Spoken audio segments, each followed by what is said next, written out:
Augustine అనే భక్తుడండి, నా తల్లి కన్నీటి ప్రార్థనా ప్రవాహంలో నేను దేవుని రాజ్యంలోనికి కొట్టుకొని వచ్చితినని సాక్ష్యం ఇచ్చేవాడంటండి.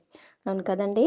అగస్టీన్ తల్లి 1 సంవత్సరం కాదు, 2 సంవత్సరాలు కాదు గానీ, కొన్ని సంవత్సరాలు తన కుమారుని యొక్క మార్పు కోసం ప్రార్థించిందంటండి.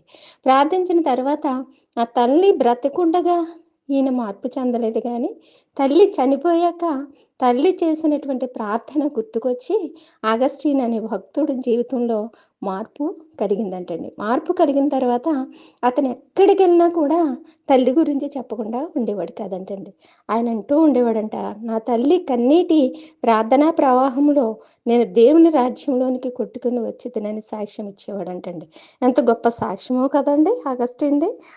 అగస్టిన్ మార్పు చెందిన తర్వాత దేవుని కొరకే జీవించిన వ్యక్తిగా మనము చూస్తూ ఉంటాం. మనం కూడా అలాగే దేవుని కొరకు జీవిందామా అండి?